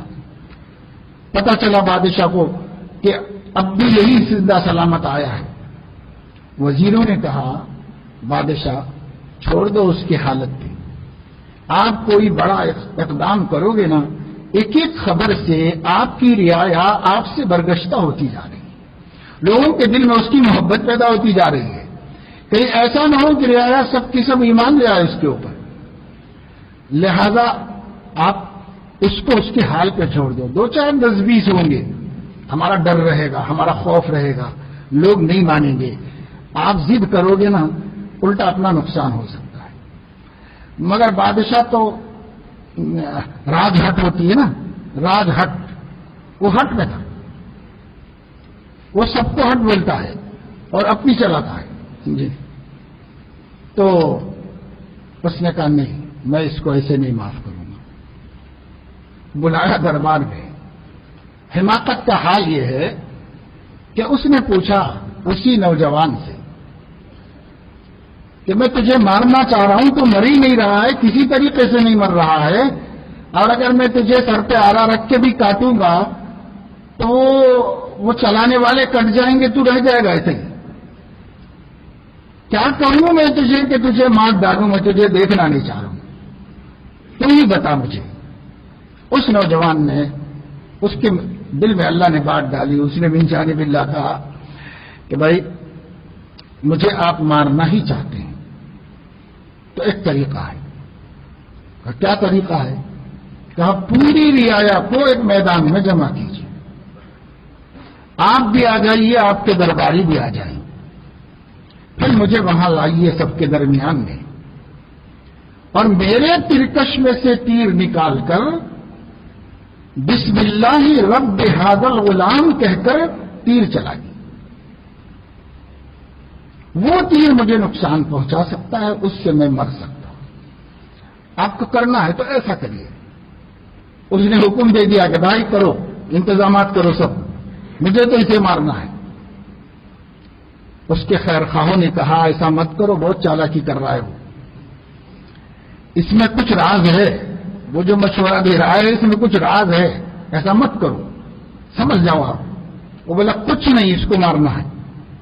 ٹھیک، لوگ جمع ہو گئے، سب لوگ آ گئے، اس کو لایا گیا، اس کے تیروں میں سے ایک تیر نکالا گیا، اسے کمان پہ چڑھا کے بسم اللہ رب ھذا الغلام، اس اللہ کے نام سے جو اس غلام کا رب ہے، جو اس کا عقیدہ تھا، جس کی وہ دعوت دیتا تھا، اس بات کو کہہ کر تیر انداز نے تیر چھوڑا، اس کے داہنے کن پٹی میں لگا، اس نے اپنا ہاتھ داہنا اس پر رکھا، خون کے فوارے کو روکا اور گر گیا، اس کی روح قبض ہو گئی۔ جیسے ہی وہ گرا اور اس کی روح قبض ہوئی، وہاں جو مجمع تھا، اس پورے مجمع نے کہا آمنا برب ھذا الغلام، اس نوجوان کے رب پہ ہم سب ایمان لے آئے۔ اب پورا کا پورا شہر مومن ہو گیا، سب کے سب ایمان والے ہو گئے ایک ہی لمحے۔ اب بادشاہ کا غصہ اور بڑھتا، درباریوں نے بھی تانے دیے، ہم نے کہا تھا کہ اس کے پیچھے کوئی راز ہے، سمجھو، تم سمجھے نہیں، اب کون رہا تمہارا، سب ایمان والے ہو گئے، سب اس کے دین پہ ہو گئے۔ اس نے کہا میں ان کو بخشوں گا نہیں، یہ لوگ اگر واپس اپنے دین پہ نہیں آئیں گے تو ان کو میں خندقوں میں آگ جلا کے سب کو جھلسا دوں گا اور جلا کے رکھ دوں گا۔ اس نے بڑی بڑی خندقیں کھدوائیں حکم دے کر کے، سینکڑوں خندقیں کھودی گئی، اس میں جنگل کاٹ کاٹ کے بھرے گئے اور اس میں آگ دہکائی گئی۔ پھر وہ آ کے بیٹھا، ایک ایک مومن سے کہا جاتا واپس اپنے دین پہ آؤ گے؟ نہیں، گھر واپسی کا سوال، گھر واپسی کے لیے تیار ہو؟ نہیں ہے، ڈالو اٹھا کے اس میں ڈال دیا۔ گھر واپسی کے لیے تیار ہیں؟ نہیں ہے، ڈالو اٹھا کے اس کے اندر۔ میں اس لیے سنا رہا ہوں، حالات سے ڈرنا کمال نہیں ہے، ایمان بنانے کا وقت ہے، یقین بنانے کا وقت ہے، ایمان و یقین میں طاقت پیدا کرنے کا وقت ہے۔ ایک کو لایا گیا، عورتیں مرد سب جلائے گئے، سب ڈالے گئے آگ کے اندر، سب آگ کے اندر ڈالے گئے۔ اس کے بعد ایک عورت اخیر میں لائی گئی جس کے گود میں دودھ پیتا بچہ تھا، اس کو اپنا جلنے کی تو ہمت تھی، اس معصوم کے جلنے سے تڑپ گئی۔ جب ذرا پیچھے ہٹنا چاہی تو اس بچے کو اللہ نے زبان دی۔ دودھ پیتے بچے نے ماں کی طرف دیکھا اور کہا، ماں وہ جنت ہے، وہ کامیابی ہے، تو خوف نہ کر۔ بس کوئی نہیں اس کے اندر، اور وہ بھی جل گئی، ہلاک ہو گئی، ختم ہو گئے، سب شہید ہو گئے، سب شہید۔ حدیث پاک سے معلوم ہوتا ہے سورج ڈوبتے ڈوبتے 70,000 مسلمانوں کو آگ میں جھلسا دیا، موحدین کو، اللہ کی توحید کا عقیدہ رکھنے والوں کو۔ ایک بھی دین سے پھرنے کو تیار نہیں ہوا۔ یہ اس نوجوان کی کرامت تھی، یہ اس کے ایمان کی طاقت تھی۔ ایک شخص دین سے نہیں پھرا، ہر ایک جگہ پر پھرا نہیں دین سے، سب کے سب شہد ختم ہو۔ حضور علیہ الصلوۃ والسلام نے یہ واقعہ صحابہ کو بٹھا کے سنایا، اپنی مبارک زبان سے سنایا۔ ما ينطق عن الهوى ان هو الا وحی یوحی۔ ان کو اللہ نے وحی کی تھی، انہیں کیا پتا تھا کہ ان سے پہلے کے زمانے میں کیا ہوا؟ اللہ نے وحی کی تھی، اللہ کی وحی سے صحابہ کو سنایا۔ صحابہ کرام کے ایمان و یقین اس سے بنے، صحابہ کی عورتوں کے یقین بنے، صحابہ کے بچوں کے یقین بنے۔ میرے دوستوں اور میری بہنوں اور بہو بیٹیوں، اگر تمہارے گود میں پلنے والی اولاد کا یقین بنانا چاہتے ہو تو قرآن اور حدیث کے واقعات سناؤ، قرآن اور حدیث کے قصص سناؤ۔ وہ احسن القصص ہے۔ کہاں آپ پب جی میں بٹھائے ہو، کہاں CID میں بٹھائے ہو، کہاں آرمی میں مصروف ہے، کیا مصروفیتیں مسلمانوں کی ہو گئی ہیں؟ گھر جل رہے ہیں، محبتیں ختم ہو رہی ہیں، بچے باپ کو ترس رہے ہیں، وہ موبائل میں سیریل دیکھ رہا ہے، بیوی شوہر کا انتظار کر رہی ہے اور شوہر بیوی کا انتظار کر رہا ہے، اور وہ اپنے موبائل میں سیریل دیکھ رہی ہے۔ گھر خراب ہو گئے، برباد ہو گئے۔ آپ کیا سنا رہے ہو؟ وہ دکھا رہے ہو، وہ سنا رہے ہو۔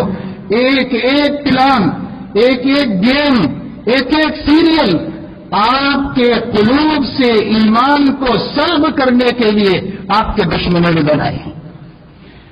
ایک ایک کارٹون آپ کے بچوں کے دلوں سے توحید کو سلب کرنے کے لیے بنائے گئے ہیں۔ ایک ایک موسیقی آپ کے دلوں سے ایمان و یقین کی حقیقت کو سلب کر لینے اور چھین لینے کے لیے بنائے گئے ہیں۔ کبھی اندازے سے کہتے تھے، اب بنانے والے ڈنکے کی چوٹ پہ کہہ رہے ہیں ہم نے یہ اس لیے بنایا، یہ اس لیے بنایا، یہ اس لیے بنایا۔ تو آپ اس میں تو شوق سے مشغول ہو گئے، خوشی سے اس میں لگے ہوئے ہیں، لیکن ایمان بنانے کے لیے قرآن اتارا گیا، ایمان یقین بنانے کے لیے اس میں واقعات اور قصص اتارے گئے۔ آپ کو احسن القصص سے دلچسپی نہیں ہے، آپ اپنے بچوں کو اس کا خوگر نہیں بنانا چاہتے۔ ہماری بیٹیاں، ہماری بہنیں اپنے خالی اوقات کو احسن القصص نہیں سننا چاہتے، وہ واقعات جو ایمان کو بہار بنا دیتے ہیں، وہ واقعات جو ایمان کی چنگاری کو شعلہ بنا دیتے ہیں، وہ واقعات جو ایمان کی بوند کو سمندر بنا دیتے ہیں، وہ واقعات جو ایمان کے ذرے کو پہاڑ بنا دیتے ہیں۔ آپ وہ سننے کے لیے تیار نہیں، آپ وہ سنانے کے لیے تیار نہیں۔ اور آگے دیکھیے خدا تعالیٰ کا اکرام کیسا ہے۔ یہ تو حدیث میں حضور صلی اللہ علیہ وسلم نے واقعہ سنا دیا، قصہ ختم ہو گیا، ایمان بن گیا صحابہ کا، جو مقصد تھا وہ حاصل ہوا۔ صحابہ کے ایمان میں ایک ایسی زبردست ترقی ہوئی اور ایسی گرمی پیدا ہوئی کہ ہم تصور نہیں کر سکتے اس کا۔ ہمیں فائدہ ہوتا ہے جب نبی سنا رہے ہوں گے تو صحابہ کا کیا حال ہوا ہوگا اور کیسے ان کے یقین آسمانوں تک پہنچ گئے ہوں گے، ان کو یقین کی دولت ملی۔ حضور علیہ السلام کا زمانہ گزر گیا، آپ کی وفات ہو گئی، صدیق اکبر کی خلافت تھی، صدیق اکبر کی بھی وفات ہو گئی، عمر فاروق خلیفہ بنے۔ عمر فاروق رضی اللہ تعالیٰ عنہ کے دور خلافت میں چونکہ اسلام تیزی سے ترقی کر رہا تھا اور دور دور تک پھیل گیا تھا، اور اسلام صحابہ اور مسلمان ہر طرف پھیل رہے تھے اور دور دور جا رہے تھے، حضرت عمر رضی اللہ تعالیٰ عنہ کو نجران کے علاقے سے ایک وہاں کے امیر نے خط لکھ کے بھیجا اور خط میں یہ لکھا کہ ہم لوگ آپ کے حکم سے مہم سر کرتے کرتے یمن کے، اب یمن کا بارڈر ہے اور سعودی عرب میں ہے، نجران سعودی میں داخل ہے اور یمن کا بارڈر ہے، آپ کے حکم پر ہم مہم سر کرتے کرتے نجران کے علاقے میں پہنچے ہیں۔ یہاں کے لوگوں نے ہمیں خبر دی ہے کہ ریت کا طوفان آنے کی وجہ سے اس علاقے کی ریت کسی اور علاقے کی طرف چلے جاتی ہے۔ صحراؤں میں ایسا ہوتا ہے، آندھی آتی ہے تو یہاں ایک پہاڑ رہتا ہے ریت کا، وہ کہیں اور جا کے بن جاتا ہے اور یہاں وادی بن جاتی ہے، پوری ریت اڑا کے لے جاتی ہے کیونکہ بالکل باریک آٹے کی طرح ہوتے ہیں صحرا کی ریت، ہوا اس کو اڑا کے دوسری طرف کر دیتی ہے۔ تو کبھی کبھی ایسا ہوتا ہے کہ بستی کھنڈر بن کے اس کے نیچے آ جاتے ہیں، اور کبھی کبھی ادھر سے ہٹ کے پوری چلی گئی تو صدیوں کے بعد وہاں کی بستی نکل آتی ہے اور وہ دوسری طرف چلا جاتا ہے پہاڑ۔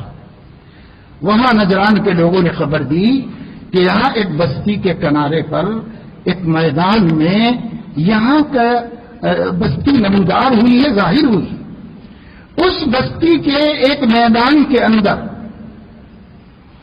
ایک تازہ لاش پڑی ہوئی ہے جس کا داہنا ہاتھ کڑی پٹی پر رکھا ہوا ہے، اور اس کو ہٹاتے ہیں تو تازہ خون بہتا ہے۔ ہماری سمجھ میں نہیں آیا کیا قصہ ہے اور اس کے ساتھ کیا کیا جائے معاملہ۔ یہ سوال نامہ بھیجا گیا حضرت عمر رضی اللہ عنہ امیر المومنین کے پاس۔ حضرت امیر المومنین نے جواب لکھوایا اور کہا یہ اصحاب الاخدود کا نوجوان ہے، اصحاب الاخدود کا نوجوان ہے۔ تم نے اپنے نبی کی زبان سے یہ قصہ نہیں سنا تھا؟ آپ لوگوں کو یاد ہوگا کہ آپ نے نبی کی زبان سے یہ قصہ سنا تھا۔ اخدود جو سورۃ البروج میں اللہ نے فرمایا میں انتقام لوں گا ان لوگوں سے جو میرے ایمان والوں کو بلا وجہ آزمائش میں ڈال رہے تھے اور جو گڑھوں کے کنارے بیٹھ کر تماشا دیکھ رہے تھے جلنے کا۔ اللہ نے فرمایا میں لوں گا ان سے بدلہ۔ اللہ نے ان کے بدلے کا اعلان فرمایا۔ ہم نمازوں میں پڑھتے ہیں سورۃ البروج، اس میں ہے اصحاب الاخدود النار ذات الوقود اذ هم علیہا قعود وهم على ما يفعلون بالمؤمنین شهود وما نقموا منهم الا ان يؤمنوا بالله العزیز الحمید۔ ان کا قصور سوائے اللہ عزیز و حمید پر ایمان لانے کے اور کچھ نہیں تھا، اور یہ جلایا گیا تھا، تماشا بنایا گیا تھا، اللہ سب دیکھ رہا تھا، لیکن اللہ اس دنیا میں کو بدلے کی جگہ نہیں بنایا، دار الجزا تو آخرت ہے، تب اللہ تعالیٰ لیں گے۔ وہاں اللہ نے فرمایا ان بطش ربک لشدید انہ هو یبدئ ویعید، یہ اللہ کی شان دکھے گی ان لوگوں کو۔ تو حضرت عمر نے فرمایا اللہ نے اصحاب الاخدود کے نوجوان کو یہ عزت بخشنی چاہیے کہ وہ مشرکین کے ایک شہر میں مشرکین کے درمیان میں شہید ہوا تھا اللہ کے نام پر، اور اللہ کی محبت میں اس کی توحید کے لیے اپنی جان قربان کی تھی، اور جو لوگ اس پر ایمان لائے تھے وہ سب جلا دیے گئے تھے۔ اس بندے کو کسی نے تدفین نہیں کی تھی۔ اللہ نے چاہا تھا کہ امام الانبیاء خاتم النبیین کی خیر امت کے ہاتھوں اللہ تعالیٰ اس کی تدفین کا سامان فرمائے۔ اس لیے مسلمانوں اللہ کے اس مقبول اور نیک بندے کو اس کے اوپر نماز پڑھو اور اسے قبرستان میں دفن کر دو۔ اللہ کے سامنے جب یہ آئے گا تو ایسے آئے گا۔ کب کا واقعہ ہے؟ حضور علیہ الصلوۃ والسلام کے بہت پہلے کا واقعہ، صدیوں کے بعد صحابہ کے دور میں ظاہر ہوا۔ آج بھی صحابہ کہہ رہے ہیں، حضرت عمر کو لکھ رہے ہیں کہ ہاتھ ہٹایا جاتا ہے تازہ خون نکلتا ہے، شہید ہے، شہید راہ محبت ہے، اللہ کی محبت میں جان گوائی ہے۔ آج کے آنے والی آزمائشوں میں، آج کے فتن مؤمنین میں، آج مسلمانوں کے لیے جو آسمانوں پر فیصلے ہو رہے ہیں اور جس کے لیے دشمنان اسلام کی درباروں میں، ان کے پارلیمنٹوں میں، ان کے خفیہ ٹھکانوں میں، ان کے انڈر گراؤنڈ جگہوں میں جو منصوبے مسلمانوں کو مٹانے کے لیے بنائے جا رہے ہیں، اللہ دیکھ رہا ہے۔ ہمارا قصور صرف یہ ہے کہ ہم نے اللہ عزیز الحمید پر ایمان لایا ہے، یہ ہمارا قصور ہے۔ اس قصور کو اللہ دیکھ رہا ہے، اور اس قصور کی سزائیں جو طے کی جا رہی ہیں اور جو مصیبتیں لائی جا رہی ہیں، جو گھیرا کم کیا جا رہا ہے، جس طرح ہمیں گھیرنے کی سازشیں ہو رہی ہیں، ہماری توحید کو آزمائش کی بھٹی میں ڈالا جانے والا ہے، ہمارے بچوں کے لیے مستقبل روشن بھی ہو سکتا ہے اور تاریک بھی ہو سکتا ہے۔ تو آج آپ کیا کرنا چاہتے ہیں؟ ہم آپ کو مایوس نہیں کرنا چاہ رہے ہیں، ہم آپ کو مایوس نہیں کرنا چاہ رہے ہیں، ہم آپ کی ہمتیں بڑھانا چاہ رہے ہیں، پر ہم آپ کو بے فکر بھی نہیں دیکھنا چاہ رہے ہیں۔ آج جس قدر ہم بے فکر ہیں، ہماری عوام بے فکر ہے، ہمارے خواص بے فکر ہیں، ہمارے علماء بے فکر ہیں، کہ ہمیں جتنی اپنی راحت کا خیال ہے، اللہ کے حبیب کی امت کا خیال نہیں۔ کیسے کام ہوگا اور کیسے انہیں بچایا جا سکے گا؟ اس لیے اللہ کے بندو، آج کی اس مجلس کا پیغام یہی ہے، یا ایھا الذین آمنوا اصبروا صابروا ورابطوا واتقوا اللہ لعلکم تفلحون۔ کیا کرنا ہے؟ بہت چھوٹا سا نسخہ ہے، وہ نسخہ یہ ہے، اتبعوا رضوان اللہ، اللہ کی رضا والی زندگی کو اختیار کر لو۔ اللہ جس سے ناراض ہوتا ہے اسے چھوڑ دو۔ 2 ٹکے کا نقصان نہیں ہوگا، 1 رتی کا نقصان نہیں ہوگا اگر ہم اللہ کی ناراضگی والی چیزوں کو چھوڑ دیں۔ اللہ انہی چیزوں سے ناراض ہوتا ہے جو ہمیں نقصان پہنچاتی ہیں۔ اس لیے اللہ کی رضا والے اعمال کو لے لو، اللہ کی ناراضگی والے اعمال کو چھوڑو۔ واتبعوا رضوان اللہ، جو صحابہ کی شان تھی وہ اپنی شان بناؤ، اس کے لیے جد و جہد کرو، گناہوں کا بازار ٹھنڈا کرو، نیکیوں کا بازار گرم کرو، اللہ کو راضی کرو، اور عقیدہ توحید، عقیدہ رسالت، عقیدہ آخرت کو علماء سے اچھی طرح سمجھ لو، اور پھر اس میں گھروں میں اس کا چرچا کرو اور اس کا خوب تذکرہ کرو، اور احسن القصص کو گھروں میں سناؤ، معصوموں کو سناؤ، بچیوں کو سناؤ، بچوں کو سناؤ، اسی میں مصروف رہو، موبائل کو چھوڑو۔ اس کے اندر جو بلائیں لائے گئی ہیں، ان بلاؤں کو خدا کا عذاب سمجھو اور اس عذاب سے اپنی جان چھڑاؤ اور اس سے اپنے آپ کو علیحدہ کرو، اور اس کے بجائے احسن القصص پہ آ جاؤ۔ قرآن پڑھو، قرآن سمجھو، قرآن پر چلو، اللہ کے نبی کی سنتیں سیکھو اور اس کے مطابق زندگی گزارو۔ مایوسی کو قریب میں پھٹکنے مت دو، حوصلہ اتنا بلند رکھو، اور حکومت والوں تم تمہارے منصوبے بناؤ، ہم نے ہمارا منصوبہ بنایا ہے، اب دیکھیں گے جیت آپ کے مقدر میں ہے یا ہماری قسمت میں ہے۔ اس حوصلے کے ساتھ جیو۔ اللہ مجھے آپ کو سب کو توفیق عمل نصیب فرمائے، اور اللہ رب العزت ہم سب کو اپنے حبیب کی امت کی اس مشکل گھڑی میں ہم سب کو دنیا میں محسوس بن جانے، مضبوط صف بن جانے، متحد طاقت بن جانے کی توفیق عطا فرمائے۔ چھوٹے چھوٹے جھگڑے، معمولی اختلافات، خاندانی نااتفاقیاں سب فراموش کر دو، سب مل کر اس حبیب کی امت کو بچائیں گے اور ایک نسل کی حفاظت کریں گے۔ اللہ اس کی ہمیں توفیق نصیب فرمائے، آمین۔ وآخر دعوانا الحمد للہ رب العالمین۔